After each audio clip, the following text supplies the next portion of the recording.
الحمدللہ رب العالمین بار الخلائق اجمعین قاسم الجبارین وقاطع دابر المعتدین والصلاة والسلام علی اشرف الانبیاء والمرسلین حبیب الہ العالمین مولانا ابی القاسم محمد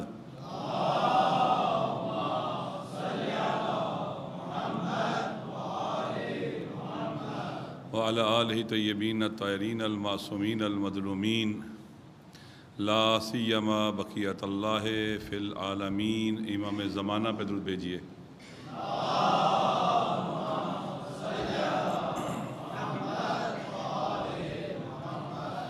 واللعنۃ الدائمۃ علی اعدائہم اجمعین من یوم عداوتہم الی قیام یوم الدین۔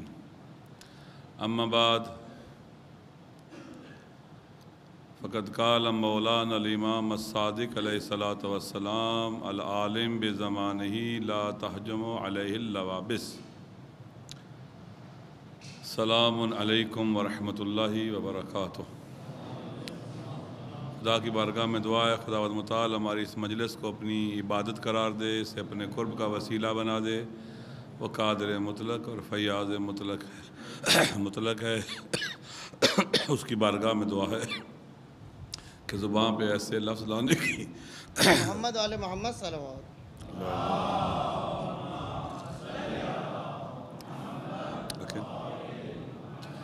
وہ قادر مطلق اور فیاض مطلق ہے، اس کی بارگاہ میں دعا ہے زبان پہ ایسے لفظ لانے کی توفیق بخشے جس میں اس کی رضا اور خوشنودی اور امام زمانہ کی تائید شامل ہو۔ ایک درود پڑھ لیجئے محمد و آل محمد پر۔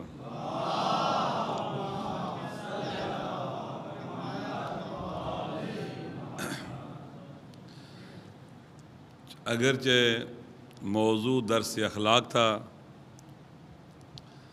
لیکن جو تازہ ترین صورتحال ڈیولپ ہو رہی ہے جہان اسلام کے اندر اور دنیا میں، لہذا اس کو مد نظر رکھتے ہوئے اور دوستوں نے تقاضا بھی کیا ہے تو کوشش کروں گا کہ ایسی گفتگو ہو جو اخلاقی بھی ہو اور سیاسی بھی ہو۔ درود پڑھے محمد و آل محمد پر۔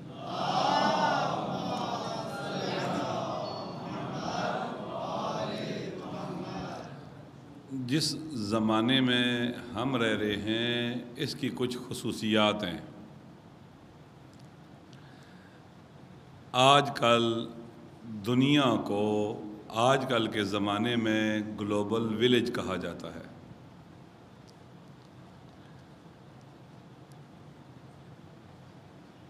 دنیا ایک عالمی دہکدہ بن چکی ہے، گلوبل ولیج۔ لوگ بہت قریب آ چکے ہیں، ارتباطات کے ذرائع اتنے فاسٹ اور اتنے جدید ہو چکے ہیں کہ جن چیزوں کا آج سے کچھ سال پہلے تصور نہیں ہوتا تھا آج وہ رونما ہو رہی ہیں۔ انسان، ممالک، اقوام ایک دوسرے کے بہت قریب آ چکے ہیں، فاصلے کم ہو چکے ہیں جس دنیا میں ہم رہتے ہیں۔ چونکہ بہت قریب آ چکے ہیں، فاصلے کم ہیں، اس لیے دنیا کے اندر اس گلوبل ولیج میں جو حالات رونما ہوتے ہیں اس کا اس پورے گلوبل ولیج پر اثر ہوتا ہے، اثر انداز ہوتے ہیں۔ ایک بار دنیا میں جو تحولات اور تبدیلیاں آ رہی ہیں ان کو ہم ایز اے ہول اور اوپر سے دیکھتے ہیں تو یہ ایک نگاہ دنیا کو دیکھنے کی ایک جامع نگاہ ہے، کامل نگاہ ہے، وسیع تر نگاہ ہے۔ اور ایک بار آپ دنیا کو دیکھتے ہیں فقط جزئی طور پر ایک خاص علاقے کے لحاظ سے دیکھتے ہیں، وہ ایک محدود اور لمیٹڈ نگاہ ہے جس سے کسی حد تک تو اس چیز کو سمجھا جا سکتا ہے لیکن درست کمپلیٹلی اس کو سمجھا نہیں جا سکتا۔ لہٰذا ہم پہلے ایز اے ہول دنیا کو دیکھتے ہیں، پھر آئیں گے اس کی نگاہ میں جو رونما ہونے والے حالات ہیں ان کو دیکھیں گے۔ جس دنیا میں ہم رہ رہے ہیں اس میں تبدیلیاں آ رہی ہیں، دنیا بدل رہی ہے۔ کیسے؟ جو تھوڑی سی ایج زیادہ رکھتے ہیں، 25 سال پہلے شعور کی وادی میں تھے، وہ جانتے ہیں کہ آج سے 90 سے پہلے دنیا میں 2 سپر طاقتیں تھیں، ایک امریکہ اور ایک روس اور رشیا۔ 90 میں Russia as a super power ختم ہو گیا اور ایک سپر پاور دنیا میں رہ گئی،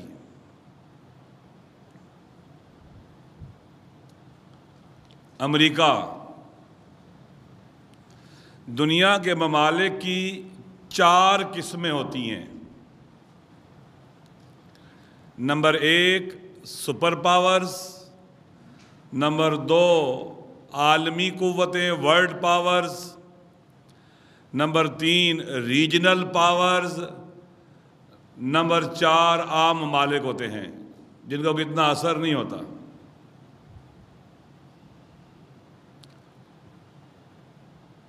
امریکہ اور رشیا سپر پاور تھے، رشیا سپر پاور نہیں رہا، اس کو وہاں سے گرا دیا گیا نیچے۔ اب رشیا کی کوشش یہ تھی کہ میں ورلڈ پاور رہوں، ریجنل پاور نہ بنوں، لہذا لیکن اس کے مد مقابل حریف کی کوشش تھی کہ یہ ورلڈ پاور بھی نہ رہے بلکہ اپنی سرحدوں کے اندر کیا ہو جائے، محدود ہو کر ایک کمزور ملک بن جائے۔ جس دنیا میں رہتے ہیں یہاں رکابتیں ہیں، یہاں مفادات کا ٹکراؤ ہے، جس دنیا میں ہم رہتے ہیں یہاں نہ پائیدار دوستیاں ہیں اور طولانی، نہ پائیدار اور طولانی دشمنیاں ہیں۔ مفادات کی بنیاد کے اوپر دوستیاں بھی تشکیل پاتی ہیں، نہ اصولوں کی بنیاد پر، اور مفادات کی بنیاد پر دشمنیاں تشکیل پاتی ہیں، نہ اصولوں کی بنیاد پر، چونکہ اصول نہیں بدلا کرتے لیکن مفادات تبدیل ہوتے رہتے ہیں۔ ہر وہ ریلیشن، رابطہ اور تعلق جو مفادات کی بنیاد پر ہو وہ دراز طولانی مدت ہمیشہ کے لیے نہیں ہوتا، وہ بدلتا رہتا ہے۔ جب بھی مفادات تبدیل ہوتے ہیں ان کے اثرات ان ریلیشن اور تعلقات پر بھی ہوتے ہیں۔ جس دنیا میں ہم رہتے ہیں یہاں اقوام عالم کے درمیان روابط اور ارتباطات اور ممالک کے درمیان تعلقات کی بنیاد مفادات ہیں، اصول نہیں ہیں، ذہن میں رکھ لیں، ویلیوز نہیں ہیں، مفادات ہیں، انٹرسٹ ہیں اپنے ذاتی ممالک کے۔ اس بنیاد پر ممالک دوستیاں بناتے ہیں، فارن ریلیشنز ڈیولپ کرتے ہیں، خارجہ پالیسی تشکیل دیتے ہیں اپنے مفادات کی بنیاد پر، جس میں کہا جاتا ہے کہ کوئی ہمیشہ کسی کا دوست نہیں ہوتا، کہا جاتا ہے یہ دائمی عقد نہیں ہوتا بلکہ مؤقت عقد ہوتا ہے، یا یہ شادی نہیں ہوتی بلکہ کیا ہوتی ہے، افیئر ہوتا ہے، محدود وقت کے لیے، فرینڈشپ ہوتی ہے محدود وقت کے لیے۔ یہ اصطلاحات، یہ لینگویج استعمال ہوتی ہے دنیا میں، عالمی سیاست کے اندر یہ لفظ استعمال کیے جاتے ہیں۔ بہرحال ہم نے دیکھا کہ رشیا سپر پاور نہیں رہا، نیچے گر گیا۔ سپر پاور کون تنہا رہ گیا؟ امریکہ۔ ہوا کیا؟ امریکہ اور رشیا کے مقابلے میں انقلاب کے بعد ایک ریزسٹنس کا بلاک وجود میں آیا تھا، جو انقلاب اسلامی سے شروع ہوا تھا۔ یہ پہلے میں تقریر کر چکا ہوں، اس کو بیان نہیں کرتا ہوں۔ ریزسٹنس شروع ہوئی تھی عالمی استکباری قوتوں کے خلاف۔ اب ڈیفرنٹ ریجنز کے اندر علم عالمی قوتوں نے سسٹمز ڈیولپ کیے ہوئے ہیں۔ رشیا کے گرنے سے جو رشیا کے حامی ممالک تھے ان کی جائے پناہ نہیں رہی،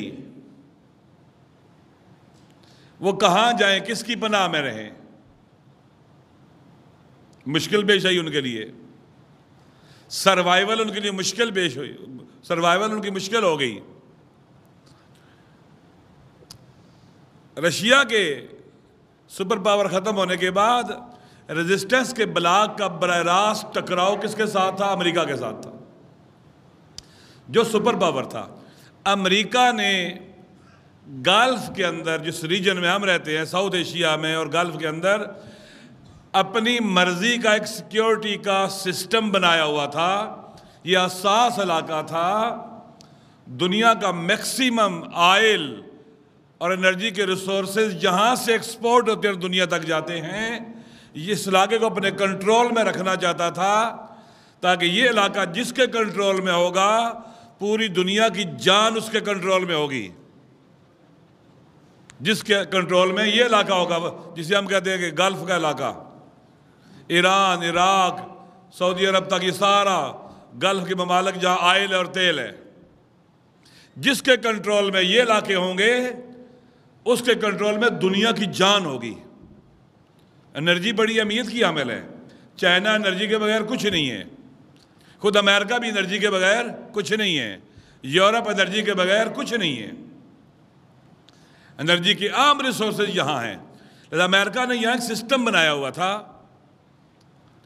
انقلاب اسلامی نے آ کر اس سسٹم کے عام ستون کو توڑ ڈالا، جو شہنشاہ ایران کی شکل میں تھا، اور اس پورے ریجن کے اندر CIA کا مرکز تھا۔ ایک ٹکراؤ شروع ہوا، اس ٹکراؤ کے نتیجے میں وہ امریکہ جو سپر پاور تھا وہ سپر پاور نہیں رہا۔ آج امریکہ سپر پاور نہیں ہے، ایک ورلڈ پاور ہے، سپر پاور نہیں ہے، اس کی مرضی نہیں چلتی۔ ایسا نہیں ہے فعال لما یشاء ہے، آج اس کی دھمکی کا اثر اس طرح سے نہیں ہوتا۔ پس اس کا مطلب ہے کہ دنیا کے اندر اور اس حساس خطے کے اندر بڑی تبدیلیاں آ رہی ہیں۔ پاور شفٹ ہو رہی ہے یورپ سے ایشیا کی طرف۔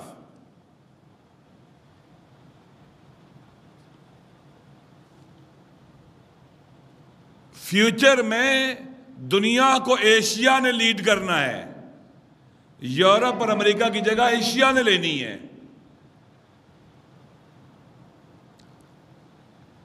اس لیے آبادی کے لحاظ سے سب سے بڑا براعظم ایشیا ہے، ریسورسز کے اعتبار سے بہت رچ ہے، بہت بڑی منڈی بھی ایشیا میں ہے، سکلڈ مین پاور سب سے زیادہ ایشیا میں ہے، بلکہ ایشینز ہیں جو یورپ اور امریکہ کے اندر بڑے بڑے ادارے چلا رہے ہیں۔ آئیڈیالوجیکلی بھی ایشیا بہت رچ ہے، اکنامکلی آگے بڑھ رہا ہے۔ چائنا ایشیا میں آتا ہے۔ تبدیلی جو آ رہی ہے، امریکہ ورلڈ پاور ہے، سپر پاور نہیں ہے۔ لیڈرشپ شفٹ ہوگی یورپ سے ایشیا کی طرف۔ امریکہ کمزور ہو رہا ہے دن بدن۔ یہ بات، یہ جملہ بریکٹس میں پہلے بھی کئی جگہ شاید آپ کے یہاں پروگرام میں یا کہیں کہا ہو، مجھے یاد نہیں ہے۔ کسی بھی ملک کے طاقت کے بنیادی 4 ستون ہوتے ہیں۔ میری باتیں سمجھ آ رہی ہیں نا؟ کسی بھی ملک کے بنیادی ستون طاقت کے 4 ہوتے ہیں۔ ایک فوجی طاقت، ایک معاشی طاقت، ایک اقوام عالم میں اس ملک کا نفوذ کتنا ہے، یہ بھی اس کی طاقت ہے۔ چوتھا، اس کے اپنے عوام کا اپنے سسٹم پر اعتماد کتنا ہے، یہ اس کی پاور ہے۔ امریکہ کی فوجی طاقت کا بھی ڈیکلائن شروع ہے، سمٹ رہا ہے، شکستیں کھائی ہیں اس نے۔ اکنامکلی بھی اس کا ڈکلائن ہے۔ اقوام عالم میں منفور ترین ملک امریکہ اس وقت. اگر عالمی رائے عامہ کا پول کرایا جائے امریکہ کے بارے میں، دنیا میں سب سے زیادہ نفرت امریکہ سے کی جاتی ہے اس وقت. امریکن کے پاس ایسی لیڈرشپ نہیں ہے جو ان ویلیوز اور مورلز کی حامل ہو جو دنیا کو لیڈ کر سکے. اندرونی طور پر یورپ اور امریکہ کا سسٹم دنیا کو لیڈ کرنے کے لیے پہلے اس نے بش دیا تھا اور ٹونی بلیئر تھا، سرکوزی تھا، ابھی اوباما ہے، ڈیوڈ کیمرون ہے، انجیلا مرکل ہے. یہ لوگ ہیں دنیا کو، عالم بشریت کو لیڈ کرنے کے لیے اس طرح کی پرسنالٹی دے رہے ہیں. وہ جو نہ انٹلیکچوئلز ہیں، نہ اسکالرز ہیں، نہ کوئی ایسی ان کی مورل حیثیت ہے کہ لوگوں کے دل میں وہ گھر کریں.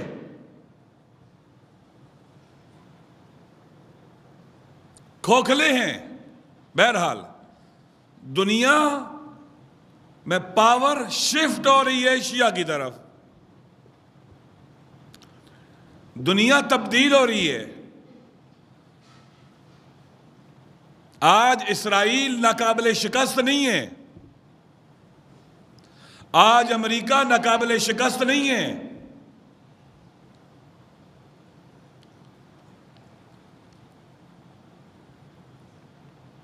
اب جب پاور نے شفٹ ہونا ہے ایشیا کی طرف، ایک دو پڑھ لے محمد والے محمد پر.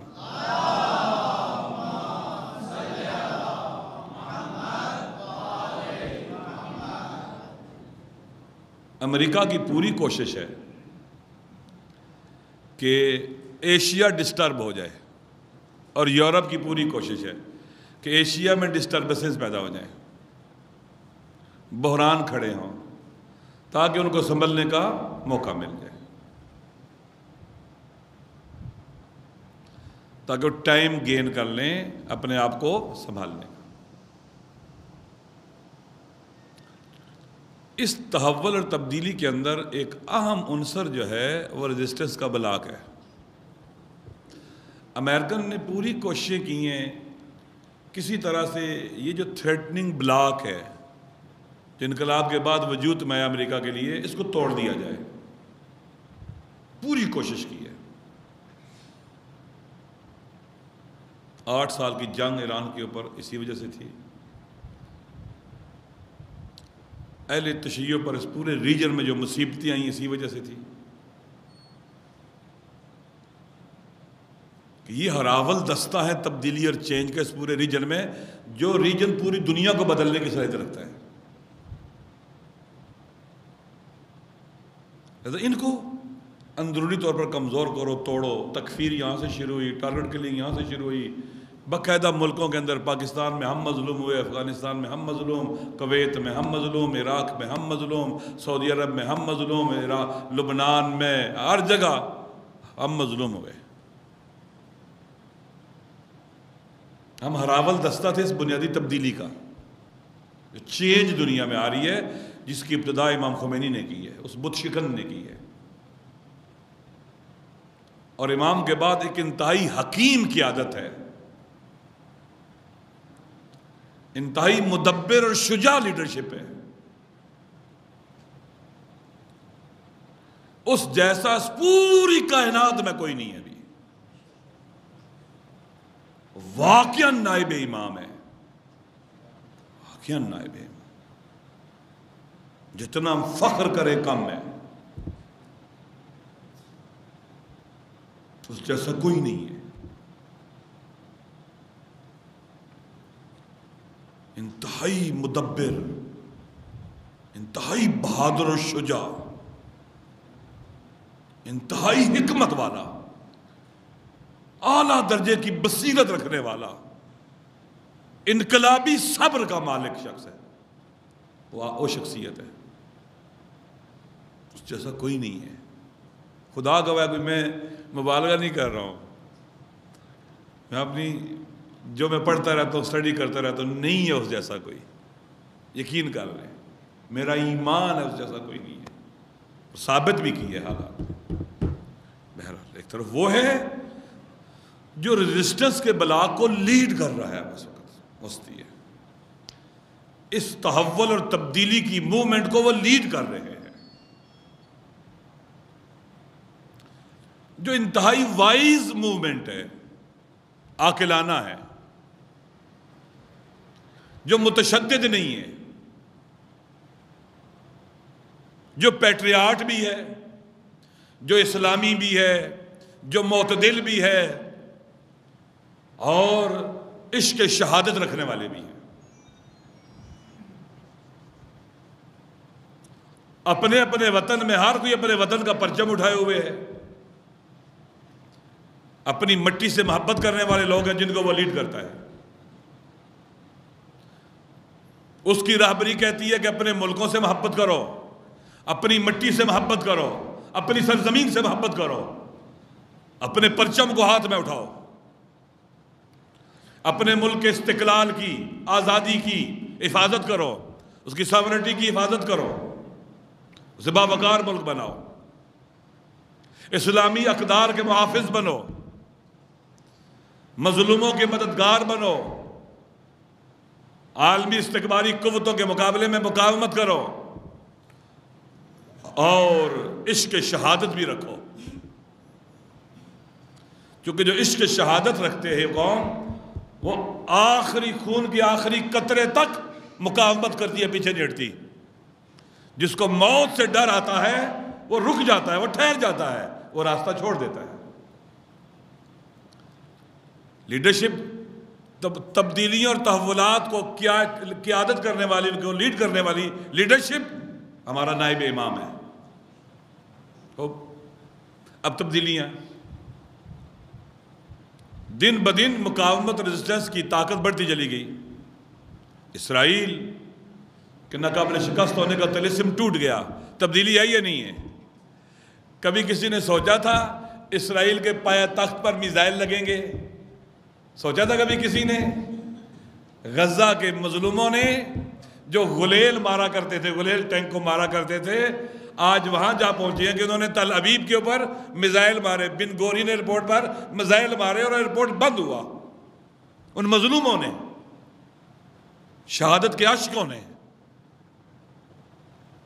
روح مقاومت جو کربلا سے چلی تھی، وہ سفر کرتے کرتے تسخیر کر رہی ہے انسانوں کے دلوں کو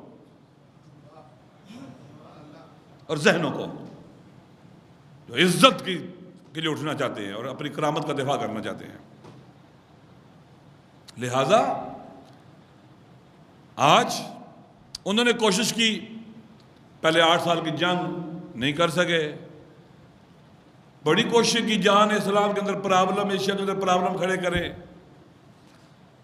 لبنان پر اٹیک کیا، وہاں سے حزب اللہ وجود میں آ گئی، لبنان پر قبضہ کیا، اس قبضے کا نتیجہ کیا ہوا؟ لبنان پر قبضے کے نتیجے میں حزب اللہ وجود میں آئی۔ نہیں، وہاں پر لوگوں نے مقاومت کی، اس ایگریشن کے خلاف، اس غصب کے خلاف، اس آکوپیشن کے خلاف اٹھے، وہ اٹھے، حزب اللہ بن گئی۔ پھر اس حزب اللہ کو ختم کرنے کے لیے انہوں نے حملے کیے 2006 میں، حزب اللہ کو ختم نہیں کر سکے بلکہ شکست کھا گئے۔ وہاں پر شکست کھائی، دیکھو تبدیلیاں ہیں نا۔ ایک تبدیلی امریکن، ایک لفظ ہے موج پر سوار ہونا، سنا ہے آپ نے؟ موج پر سوار ہو جانا۔ موج کی مثال دے سکتے ہیں ایک ایسی سواری کی کہ آپ اس پر سوار ہو کے پھر اپنی مرضی کی طرف رخ موڑ کے لے جائیں اس کو، یہ موج پر سوار ہونا۔ امریکہ کوشش کرتا ہے موج پر بھی سوار ہو جاؤ، جو تبدیلیاں آ رہی ہیں ان پر خود سوار ہو جاؤ یا اپنی مرضی کی چینجنگ لے کے آؤ۔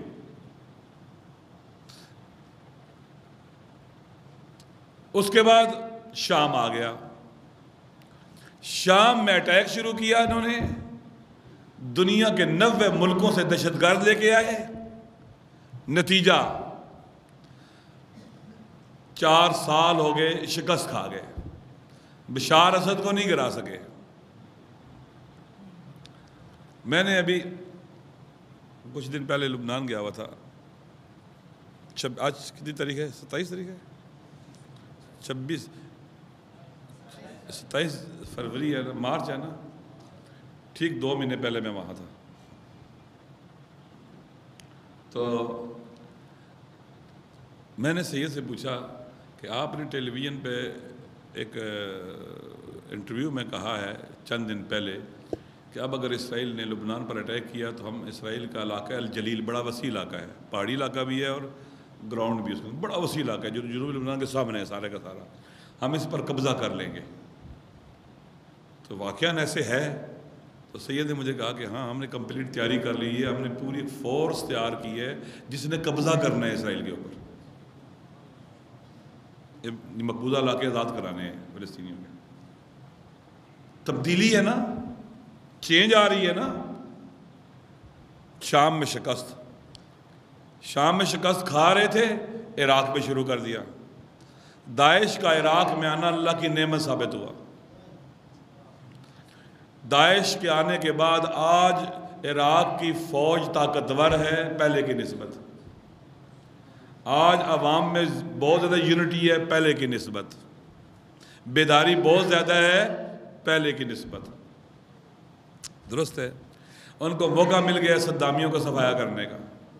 بہت بڑی عوامی فوجی طاقت بھی آمادہ اور تیار ہو گئی ہے ان دہشت گردوں کا مقابلہ کرنے کے لیے.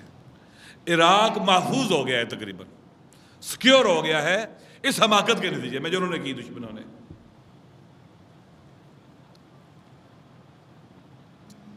اس مقاومت نے لوگوں کو امید اور حوصلہ دیا. اسی بنیاد پر مصر میں موومنٹ چلی تھی امریکہ کے پٹھو حکمرانوں کو گرانے کے لیے. ٹیونس میں چلی تھی، لیبیا میں چلی تھی. لیکن ان موومنٹس کے اوپر امریکہ بیٹھ گیا اور اپنی مرضی کا رخ دینے میں کامیاب ہو گیا ہے. اس کی بنیادی وجہ وہاں کی لیڈرشپ کی حماقت تھی. انہوں نے انقلاب اسلامی ایران کے تجربے سے استفادہ نہیں کیا، پیچیدگیوں سے واقف نہیں تھے، دشمن کی سازشوں سے واقف نہیں تھے، دھوکہ کھا گئے اور حکومتیں ختم ہو گئی. مصر میں بھی ختم ہو گئی اور ٹیونس میں بھی ختم ہو گئی، اور لیبیا کی حالت آپ کے سامنے ہے.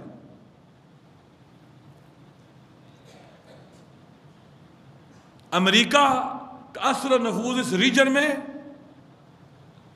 چیلنج ہو چکا ہوا ہے.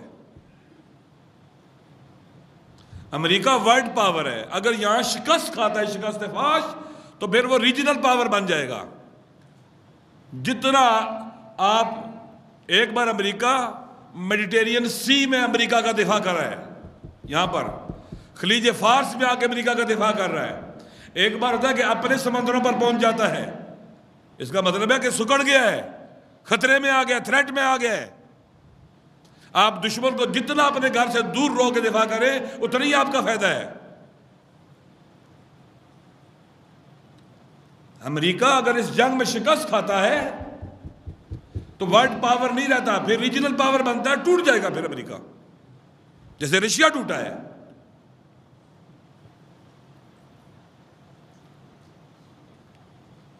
جو تحولات اور تبدیلیاں ہیں اس ریجن کے اندر، جو بہت حساس ریجن ہے، میں نے پہلے جیسے کہا دنیا کی جان اس میں ہے. البتہ امریکہ کی کوشش یہ ہوگی کہ ساتھ ساتھ وسطی ایشیا بھی ڈسٹرب ہو جائے. وہ بھی بہت رچ ہے، ایشیا وہ بھی بہت رچ ہے، وہاں پر بھی حکومتیں کمزور ہیں.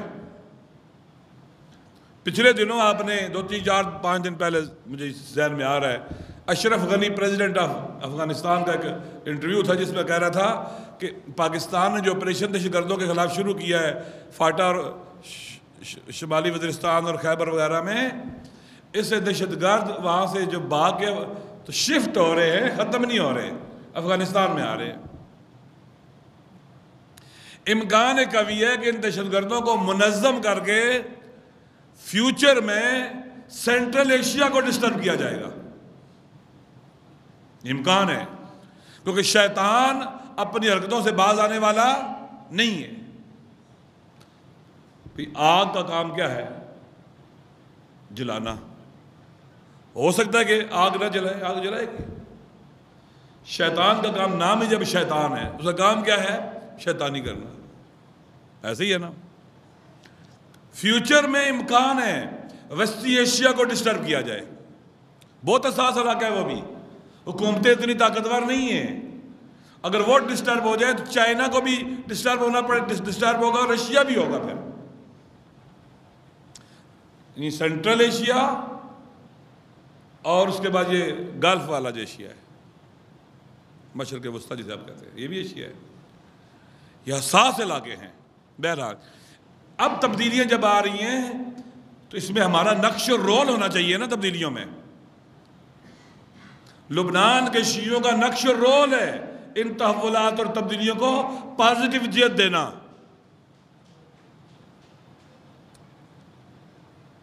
شام کے عوام نے مقاومت کی دہشت گردوں کے خلاف، اپنی مرضی کی تبدیلی کی ڈائریکشن میں سفر کرنے کے لیے. عراق کے عوام نے بھی قربانی دی، لڑ رہے ہیں. یہیں یمن بھی آتا ہے. یمن بہت حساس ہے، اسٹریٹجیکلی بہت اہم جگہ ہے. یمن کی سرزمین مومنین کی سرزمین رہی ہے. احادیث کے اندر اہل یمن کو یمن العقل و یمن الایمان کہا گیا ہے. عقل مند لوگوں کا یمن، صاحبان ایمان کا یمن، یہ حدیث رسول ہے. اور نجد کو کہا گیا کہ نجد سے شیطان کا سینگ نکلے گا. یعنی آل سعود اور نجدیوں کو شیطان کا سینگ کہا گیا ہے. انہیں پرچم ایمان کا علم بردار کہا گیا یمنیوں کو. انہیں شیطان کا سینگ کہا گیا ہے نجدیوں کو.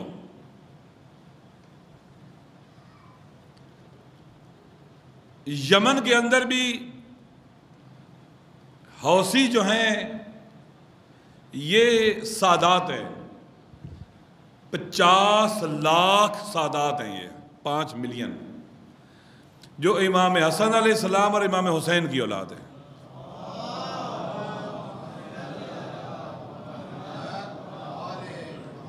ان کی آبادی کتنی ہے؟ 50 لاکھ، 5 ملین. ان کے لاسٹ جو لیڈر تھے اور قائد تھے ان کا نام تھا سید بدر الدین الحوثی. خوب، یہ ہو گئے. پھر ہے، یہ تو سادات ہو گئے. مسلکن وہاں پر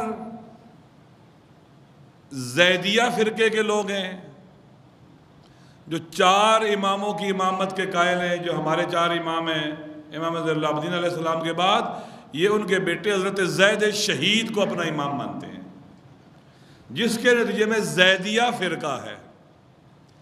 یہ جو حوثی ہیں زیدیہ فرقے کے قائد اور پیشوا بھی ہیں. 1000 سال یمن میں انہوں نے حکومت کی ہے. زیدیہ فرقہ یمن میں 60% ہے. کتنا ہے؟ 60%. ابھی بتاؤں گا آپ کو. اس کے بعد وہاں پر اہل سنت آتے ہیں جو شافعی مسلک کے ہیں. کون سے وہ؟ امام شافعی کے پیروکار. وہاں حنفی بہت تھوڑے ہیں. پھر وہاں پر وہابی ہیں جو سعودیہ کے سپورٹڈ ہے، جن کو سعودیہ سپورٹ کرتا ہے. وہابیوں میں القاعدہ بھی ہے اور اخوان المسلمین کی شکل میں جماعت بھی ہے، جسے جماعت اصلاح کہتے ہیں، جس کا مصر سے تعلق ہے. اثنا عشری شیعہ بھی وہاں لیکن کم ہے. اسماعیلی بھی ہیں لیکن وہ بھی کیا ہے؟ کم ہے۔ اثنا عشری شیعہ جو ہے وہ انڈیا پاکستان سے بھی گئے ہوئے ہیں وہاں پر، شاید میرے خیال میں جو میں پڑھ رہا تھا شاید کھوجا فیملی کے ہوں گے جو وہاں پر گئے ہوئے ہیں، بزنس کمیونٹی کے لوگ ہیں۔ بہرحال 1990 میں 2 یمن اکٹھے ہو گئے۔ عبدالعزیز جو ان سعودی بادشاہوں کا باپ ہے، اس نے اپنے بیٹوں کو وصیت کی تھی کہ یمن 2 اکٹھے کبھی نہ ہونے دینا، ان کو الگ الگ رکھنا، جنوبی یمن کو اور شمالی یمن کو۔ زمینی بارڈر ان کا سعودیہ اور مسقط سے ملتا ہے، عمان کے ساتھ۔ یہ 90 میں اکٹھے ہو گئے۔ شمالی یمن میں علی عبداللہ صالح کی حکومت تھی، اور ظاہراً جہاں تک مجھے یاد آتا ہے جنوبی یمن میں سالم البیز کی تھی۔ اکٹھے ہو گئے۔ وہ جو لوگ تھے سوشلسٹ تھے، رشین یعنی کہ کمیونسٹ سوچ کے حامل تھے، جو جنوبی یمن والے تھے، یہ اکٹھے ہوئے۔ علی عبداللہ صالح جو کہ خود زیدی فرقے کا تھا، ذہن میں رکھ لینا، بس وہاں پر ممکن ہے بندہ فرقہ اس کا زیدیہ ہو لیکن خود سوشلسٹ ہو، کمیونسٹ ہو، جیسے ممکن ہے ایک شیعہ بھی کمیونسٹ ہو جائے، نعوذ باللہ من ذالک، ہو سکتا ہے نا، ایک شیعہ پیپل پارٹی کا ہے، سیکولر ہے، لبرل ہے۔ علی عبداللہ صالح نے کوشش کی سعودیوں کو ساتھ ملا کر سوشلسٹوں کے خلاف ایک موومنٹ شروع کرائی، اور اپنے اندر جو مخالفین تھے زیدی یعنی حوثیوں کے خلاف بھی 31 سال ظلم ہوا وہاں پر، ٹارگٹ کلنگ ہوئی۔ میں پچھلے مہینے 1 مہینہ پہلے کی بات ہے، میں یمن کی ہسٹری اور تاریخ پڑھ رہا تھا، معاصر تاریخ۔ مجھے یوں لگتا تھا جیسے میں پاکستان کے حالات پڑھ رہا ہوں۔ وہاں پر اسلامی یونیورسٹی بنائی گئی جس کا استاد ہیڈ بنایا گیا اسامہ بن لادن کے استاد کو صنعاء میں۔ وہاں پر مدرسے کھولے گئے، وابیوں کے جیسے یہاں کھولے گئے ہیں، ایکسٹریمزم کو پھیلایا گیا۔ وہاں سے مجاہدین افغانستان لائے گئے، یہاں سے وہاں واپس جاتے تھے، وہاں کلنگ کرتے تھے حوثیوں کو، اور ان کو بھی جو مذہبی طبقہ تھا حوثیوں کا، زیدیوں کا مذہبی طبقہ، اس کو بھی مارتے تھے، اور ادھر ان کو بھی مارتے تھے، سوشلسٹوں کو بھی مارتے تھے۔ اور اس کے علاوہ وزارت تعلیم ان کے پاس پتہ نہیں کتنی وزارتیں ان کے پاس تھیں، ان وہابیوں کے پاس۔ زیدی مذہبیوں کی مسجدیں بند تھیں، مدرسے بند تھے، ان کے تمام کی تمام ایکٹیویٹیز بین تھیں۔ کئی حملے ہوئے ان کے علاقوں کے اوپر جو حوثیوں کے، کیونکہ لیڈرشپ حوثیوں کی ہے، کئی حملے کیے فوج نے، القاعدہ نے، سعودیہ نے اور امریکہ نے مل کر۔ جنگیں ہوئیں، ایئر اٹیکس ہوئے، ٹینکوں سے حملے ہوئے، ان کو شکست نہیں دے سکے۔ آخری لڑائی جو سعودیہ سے ہوئی، سعودیہ نے اٹیک کیا شمال یمن کے اوپر، جس علاقے میں حوثی آباد ہیں۔ کتنے دن اٹیک ہوتا رہا، ایئر اٹیکس ہوتے رہے، ٹینک اور توپ خانہ حملے کرتا رہا، زمینی فوج سے 1.5 میٹر اندر نہیں آ سکے ان کے۔ اس کے برعکس انہوں نے ان کے علاقوں پر قبضہ کر لیا، اور ذلت امیز سعودیہ کو شکست ہوئی۔ ان کے ساتھ باقاعدہ ٹکراؤ رہا ہے کہ کچلا جائے ان کو، جیسے پاکستان میں ہمیں کچلا گیا، ہماری نسل کشی کی گئی، ڈیموگرافک چینجنگ لائی گئی۔ گلگت کے اندر، شہر کے اندر شیعوں کی آبادی زیادہ تھی، اس کو کم کرنے کے لیے ایکسٹریمسٹ لوگوں کو آباد کیا گیا۔ وہاں پر ہماری طاقت کے مراکز پر اٹیک ہوئے۔ کراچی ہماری طاقت کا مرکز تھا، ہماری نسل کشی ہوئی کراچی میں، کوئٹہ کے اندر، پاڑا چنار کے اندر۔ جنوبی پنجاب جو ہماری شیعہ آبادی کا بہت بڑا وسیع علاقہ ہے، وہاں پر دہشت گردوں کے کیمپ بنائے گئے، ٹریننگ کیمپ بنائے گئے، مدرسے بنائے گئے، تاکہ ہمیں جس وقت موقع ملے کچلا جائے وہاں پر۔ انٹیریئر سندھ پورے کا پورا انہوں نے ایکسٹریمزم کے حوالے کیا اور دہشت گرد مدارس بنائے۔ پوری پلاننگ کے تحت پاکستان میں ایسے ہوا ہے، سیم وہاں ہوا ہے۔ ان کی پوری کوشش تھی ان کو کچل دیا جائے، ان کی کوئی سیاسی طاقت نہ ہو۔ ان کی آبادی 30% آبادی ہے زیدیوں کی، 60% آبادی کو 30% کہتے تھے، جیسے آج سعودیہ میں ہے۔ سعودیہ کی آبادی کہتے ہیں 28 ملین ہے، جھوٹ ہے۔ سعودیہ کی آبادی 19 ملین ہے، 9 ملین باہر کے لوگ وہاں کام کر رہے ہیں.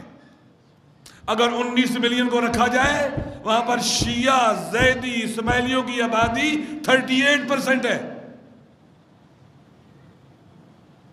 لیکن سعودیہ دبا کے رکھے گا, نہیں بیان کرے گا, تاکہ نہ ان کی کوئی سیاسی طاقت ہو نہ کوئی سماجی طاقت ہو, انہیں کچل کے رکھا جائے. یمن میں بھی ایسے ہی کیا ہے. 31 ایئر 31 سال ظلم ہوا, لڑتے رہے ان کے ساتھ, حملے کرتے رہے ان کے اوپر. القاعدہ بنا کر انہیں مارا گیا, ان پر حملے کیے گئے, ان کی مسجدوں کو اڑایا گیا. لیکن وہ ریزسٹ کرتے رہے, مقابلہ کرتے رہے. 2011 میں جالب عبداللہ صالح گرا, وہ اس مومنٹ کا حصہ تھے. وہ عوامی جدوجہد کے اندر شامل رہے. ایک بات ان بریکٹس کہہ دوں, یمن کے اندر ہر آدمی کے پاس اسلحہ ہے, ذہن میں رکھ لیں. تقریباً کہا جاتا ہے 80 ملین اسلحہ ہے. ہر گھر میں 3-4 رائفلیں ہیں.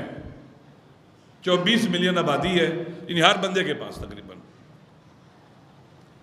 3.1 یا 2, یعنی اگر 24 ملین آبادی ہو 25 ملین تو 80 ملین اسلحہ ہو تو 3.12 ہی آ جاتا ہے نا, ہر بندے کے پاس اسلحہ ہے. وہ مسلح ملک ہے. لہٰذا انہوں نے پولیٹیکلی اپنی ان کی کوشش کیا تھی پوری کہ یہ مسلح رہیں اور مسلح جدوجہد کرتے رہیں, ان کی سیاسی طاقت نہ بنے, انہیں الجھا کے رکھا جائے. ذہن میں رکھ لو, دشمن آپ کی سیاسی طاقت سے ڈرتا ہے. جس قوم کی سیاسی طاقت نہیں ہوتی, یہ جملہ میں اکثر کہتا رہتا ہوں, وہ اپنے حقوق کی بھیک مانگتی ہے اور ٹھوکریں ملتی ہیں اس کو. وہ ڈیسیژن میکنگ کریڈورز میں نہیں ہوتی, اس کی مرضی کے خلاف فیصلے ہوتے ہیں. آج اگر ہمارے ایم پی ایز ہوتے پارلیمنٹ کے اندر, ہمارے ایم این ایز ہوتے پارلیمنٹ کے اندر, جیسے ہم بولتے ایسے کوئی نہ بولتا. ان کرنٹ افیئرز کے اوپر جو موجودہ حالات ہیں جہان اسلام کے, سعودی عرب نے پوری کوشش کی ان کو دبا کے رکھے. ان کے بہت سے علاقے پر سعودی عرب نے قبضہ کیا ہوا ہے کئی سالوں سے. ان کے ڈسپیوٹس چل رہے ہیں سعودیہ کے ساتھ. سعودی عرب کی پوری کوشش ہے کہ یہاں میری مرضی کی حکومت ہو, میری مرضی کے لوگ ہوں. 2011 کے اندر جب وہاں پر اپرائزنگ ہوئی تو سعودیوں نے اور گلف کونسل کے لوگوں نے مل کر وہاں پر کوشش کی کہ اس کو اپنی مرضی کی ڈائریکشن دیں, جس کے نتیجے میں یہی عبدالرب منصور ہادی یہ پریزیڈنٹ بنایا گیا.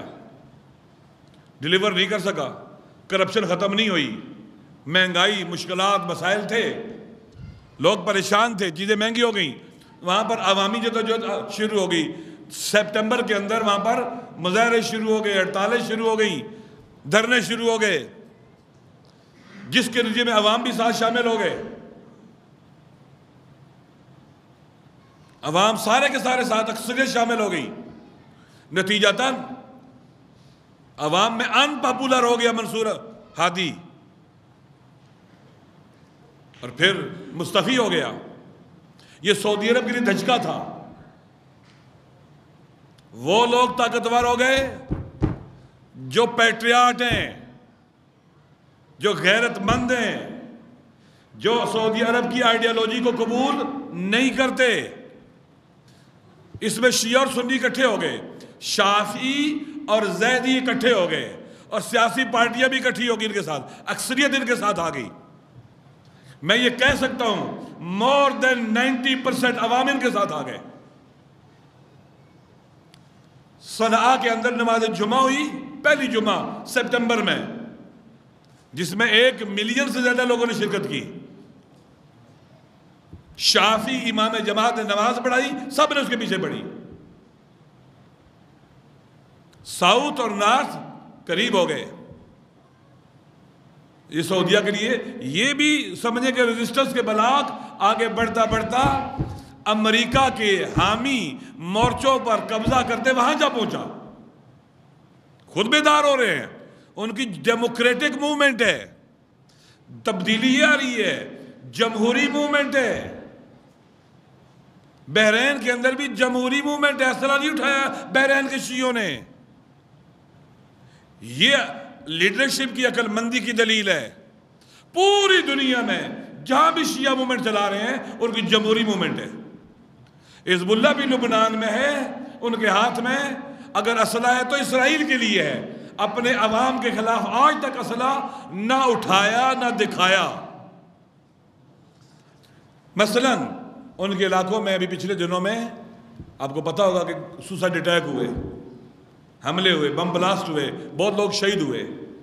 ان کو پتا تھا کہ کہاں سے ہو رہا ہے لیکن وہاں خود نہیں گئے. انہوں نے فوج سے کہا فوج وہاں جائے. اپنے عوام کے خلاف وہ نہیں لڑے. میں یہ دعویٰ کر سکتا ہوں کہ پورے پاکستان میں مجھ سے زیادہ سید حسن کے قریب کوئی آدمی نہیں ہے علماء میں. مجھ سے زیادہ کوئی نہیں ہے. جتنا ہمارا قرب ہے اتنا کسی کا نہیں ہے. سید کے بقول مجھے اس نے کہا حرام ہے مجلس وحدت المسلمین کی موومنٹ چلاتے ہوئے اسلحہ اٹھانا آپ کے لیے. اپنے ملک میں اسلحہ اٹھانا حرام ہے, گناہ ہے, نہیں اٹھانا ہے آپ نے. اتنا دور رہنا ہے کہ شرعاً تم ناصر جو مجلس وحدت المسلمین کا سیکرٹری جنرل ہے قرآن اٹھا کر حلف دے سکو کہ میرا کوئی تعلق نہیں ان کے ساتھ.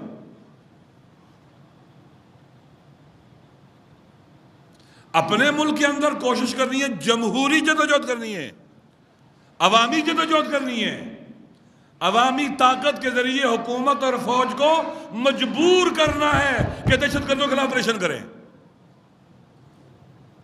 مجبور کرنا ہے ان کو. عرض کروں گا ابھی بعد میں. لہذا یمن کے اندر جو تحولات آ رہے تھے یہ سعودی عرب کے لیے خطرناک تھے, امریکہ کے لیے خطرناک ہے. انتہائی اسٹریٹجک علاقہ ہے. سعودی عرب کا تیل کا ایک بڑا حصہ باب المندب سے, جو کہ وہ بھی ایک تنگہ ہے, وہاں سے گزرتا ہے. ادھر سے ایران کے علاقے تنگہ حرمت سے گزرتا ہے, ادھر سے باب المندب سے گزرتا ہے. حساس جگہ ہے یمن. اس کے جو اندر جزائر ہے اس کے وہ بھی بڑے جزیرے کہتے ہیں نا, انگریزی میں کیا کہتے ہیں جزیرے کو؟ آئی لینڈز جو ہیں سمندر بڑے اہم ہیں. سمندر کے اندر جو آئی لینڈز ہیں اس کے یمن کے بہت اہمیت کی حامل ہیں اسٹریٹجیکلی.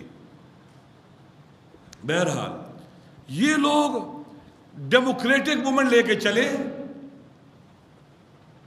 ان کے مقابلے میں کون آیا؟ القاعدہ. منصور ہادی باغا, اب جو رب منصور ہادی باغا یا ہادی منصورہ باغے پیچھے ہے پتہ نہیں, منصور ہادی یا ہادی منصور ہے, باغا اور عدن چلا گیا. عدن جا کر القاعدہ کے ساتھ اس نے الائنس بنایا اور مسلح طور پر جنگ شروع کر دی. یہ لوگ گئے, سعودی عرب نے اپنا سفارتخانہ وہاں شفٹ کر دیا عدن میں, کویت نے, امارات نے, انہوں نے وہاں شفٹ کر دیا عدن میں, اور کوشش کی کہ اب دو ملک ہو جائیں, شمال اور جنوب دو ملک بن جائیں, ٹوٹ جائے عدن. انہوں نے کیا کیا, پرسوں ایک دن یا ترسوں 3 دن پہلے کی بات ہے, صبح شروع ہوئے شام کو قبضہ کر لیا عدن پر. مسلح گروپ ختم. القاعدہ پتہ نہیں کدھر گئی. القاعدہ کا خاتمہ وہاں ہو رہا ہے. یہ سعودی عرب کے لیے نقصان دہ ہے, امریکہ کے لیے نقصان دہ ہے. وہاں پر ان کا نعرہ پتہ ہے کیا ہے حوثیوں کا جو پرچم اٹھایا ہوتا ہے؟ الموت لامریکہ, الموت لاسرائیل, النصر للاسلام. مجاہد ہیں, عوامی ہیں, وائز, عقل مند, بابصیرت لوگ ہیں. سالہ سال کا مکتب آل محمد کا سیاسی اجتماعی شعور اس کے وارث ہیں. وہ غدیر کے اجتماعات پر حملے انہوں نے کروائے, عزاداری بند کروائی انہوں نے یمن کے اندر, ان حکمرانوں نے, ظالموں نے, سعودیہ نے. مجلس نہیں کر سکتے, عزاداری نہیں کر سکتے, جشن غدیر نہیں منا سکتے, عید غدیر نہیں منا سکتے, اذان نہیں دے سکتے. یہ حالت تھی وہاں پر. اس جبر میں وہ رہے, اس کا مقابلہ کرتے رہے. آج الحمدللہ جب فتنے کا سر وہ کچلا اپنے ملک کے اندر، تو فتنے کا جو سربراہ تھا وہ آگے آ گیا. کہا جا رہا جی یہ ایران اور سعودیہ کی پراکسی وار ہے. شرم نہیں آتی تمہیں؟ یہ اقوام، اس علاقے کی اقوام اپنی آزادی، عزت اور حریت کی تحریک چلا رہی ہیں. وہ اپنے مقدرات کے مالک بننا چاہتے ہیں. وہ چاہتے ہیں کہ ہمارے الیکٹڈ حکمران ہوں جو ہم بنائیں، نہ کسی کے پٹھو ہوں. یہ پراکسی وار ہے.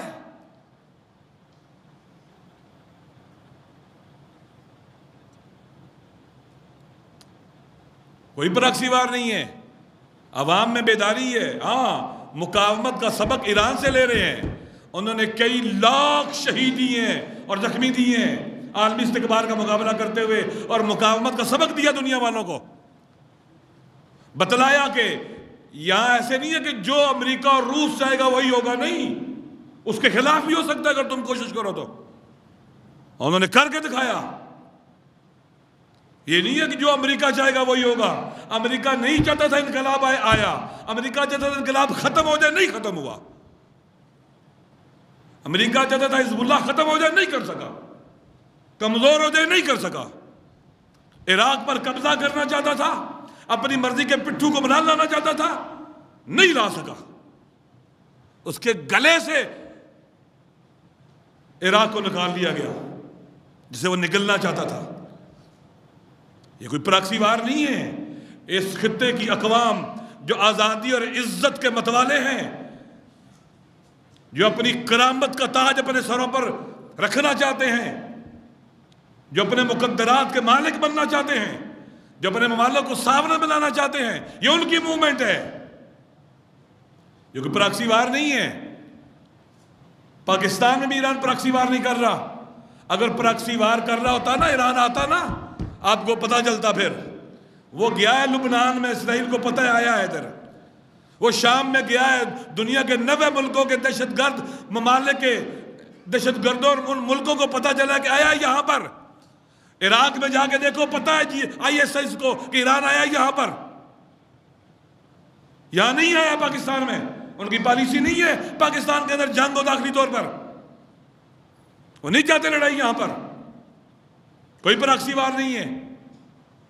ہم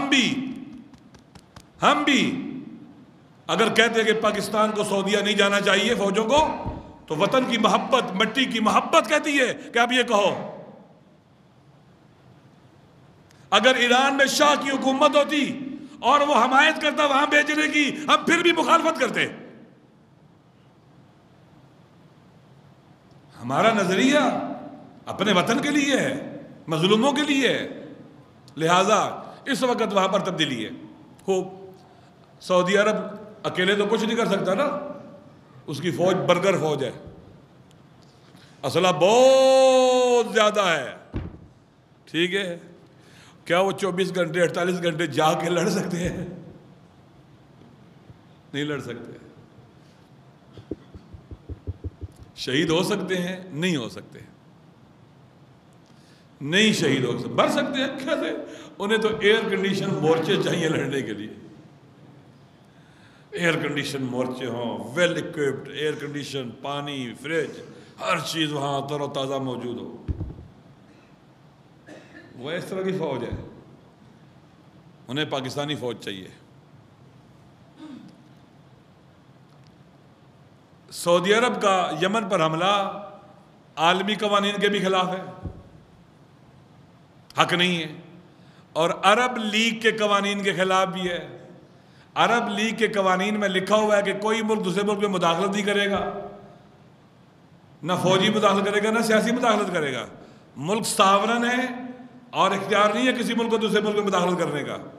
عرب لیگ کے قوانین کی بھی مخالفت ہے، عالمی قوانین کی بھی مخالفت ہے. یہ بدماشی ہے. یہ بدماشی ہے جو سعودیہ نے کی ہے. اور بات لمبی ہوگی، درود پڑھے محمد والے محمد پر. یہ اللہ کا قانون ہے. میں چاہتا ہوں کچھ سوال جواب کے لیے بھی جگہ چھوڑوں، اس لیے تاکہ کچھ چیزیں سوال جواب میں کلیئر ہوں. اللہ کا قانون ہے جو کسی کے لیے گڑھا کھودتا ہے خود اس میں بھی. ہمارے حکمرانوں نے افغانستان میں مداخلت کی، طالبان بنائے، بے گناہوں کا قتل عام کروایا، ان کے بچے، ان کی عورتیں ذبح ہوئی، ماری گئی، ان کے سر کٹے. خدا کا قانون ہے، جنہوں نے یہ کیا تھا ان کے ساتھ بھی ایسے ہوگا. اگر آپ کسی ملک کو انسٹیبل کرو گے تم بھی انسٹیبل ہوگے.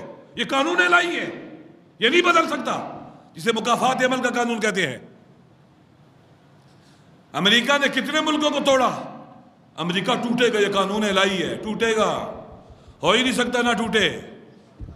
سعودی عرب پیچھے بیٹھ کے پیسہ خرچ کر کے پوری دنیا میں بربادی کر رہا تھا، آج براہ راست خود آ رہا ہے نا. اچھی بات ہے، آنا چاہیے. اس سانپ کو اپنے بل سے سر باہر نکالنا چاہیے تاکہ کچھ نہ جائے. الحمدللہ یہ سانپ مجبور ہوا ہے سر باہر نکالے اپنے بل سے. یہ چھپا ہوا سانپ، یہ جہان اسلام کا اسرائیل ہے سعودی عرب. یہ اسرائیل ہے جہان اسلام کا. مسلمانوں کا حافظہ کمزور ہے. عثمانی خلافت کو توڑنے میں سعودیہ کے آل سعود اور آل نجد کا کردار ہے. خانہ کعبہ قبلہ اول پر بعد میں اسرائیل نے قبضہ کیا ہے. پہلے عثمانی خلافت سے مکہ اور مدینہ چھینے ہیں برطانیہ نے آل سعود کے ذریعے، پھر بعد میں آل یہود کے ذریعے قبلہ اول چھنا ہے. یہ اسرائیل ہے جہان اسلام میں، جو قابض ہے خانہ کعبہ پر اور مدینے کے اوپر. یہ سانپ یہ باہر نکلا ہے بل سے، اس کا سر کچلا جائے گا انشاءاللہ. اور جو سعودی عرب کو بچانے جائیں گے وہ اس کشتی میں ڈوبیں گے، دیکھنا ڈوبیں گے. میں پاکستان کے پرائم منسٹر سے کہتا ہوں، پاکستان کوئی بادشاہ نہیں ہے یہاں پر کہ تم کنگ ہو یہاں کے اور مرضی سے فیصلے کرو گے. وہ زمانہ گزر گیا جب مرضی سے فیصلے کرو گے، کرتے تھے تم، اب نہیں ہونے دیں گے. اور آرمی کے چیف صاحب جنرل شریف سے بھی کہتے ہیں کہ تم اب دوبارہ جنرل ضیاء الحق نہ بنو، جنرل ضیاء الحق نہ بنو. یہ تمہارے فائدے میں بھی ہے، فوج کے فائدے میں بھی ہے، پاکستان کے فائدے میں بھی ہے. اگر تم بنو گے تو اس کشتی میں تم بھی ڈوبو گے جہاں سعودیہ ڈوبے گا. پاکستان کا وزیر دفاع کہتا ہے کہ اگر سعودیہ پر جاہریت ہوئی تو ہم دفاع کریں گے. ہم وعدہ کرتے ہیں سعودیہ بے شک جاہریت کرے کسی ملک کے اوپر، سعودیہ جاہریت کرے گا تو اس کو جواب بھی ملے گا اس کو. اگر پاکستان کی فوج وہاں جائے گی ایک جارے ملک کی حمایت کرنے کے لیے تو یہ خیانت کرے گی وطن کے ساتھ، اسلام کے ساتھ، دین کے ساتھ، اور یہ نہیں ہونے دیں گے. ہم پورے ملک میں نکلیں گے اس ظلم کے خلاف.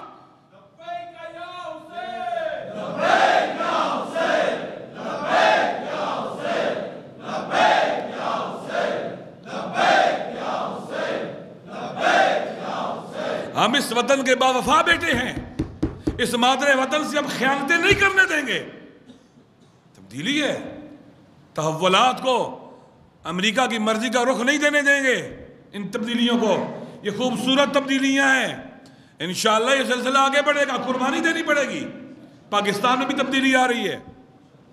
فوج کے درمیان اور انہی دہشت گردوں کے درمیان جو الائنس تھا اس میں دراڑ پڑی ہوئی ہے یا نہیں؟ ایسے دراڑ پڑی ہے ان کے درمیان. جن سانپوں کو انہوں نے پالا تھا آج وہ ان کو ڈسنا شروع ہوئے. ایک دراڑ پڑی ہے. یہ دراڑ پڑنا، ان کے خلاف آپریشن کا اعلان ہونا، آپریشن شروع کرنا، ایک تبدیلی کی علامت ہے. اس سے پاکستان بہتر ہوگا، لیکن کوشش کرنی پڑے گی یہ چینج حقیقی چینج میں بدلے. یہ دراڑ اور ان کے درمیان تاکہ اکٹھے نہ ہو سکے.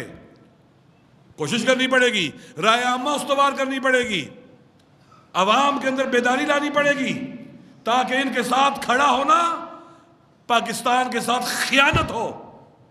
لوگ یہ کہیں اور ڈرے گی ان کے ساتھ ملتے ہوئے. انشاءاللہ ان تبدیلیوں کو ہم دیکھ رہے ہیں، اس میں ہمارا نقش اور رول ہے۔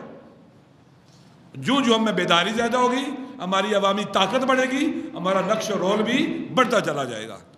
انشاءاللہ مایوس نہیں ہے۔ والسلام علیکم ورحمۃ اللہ وبرکاتہ۔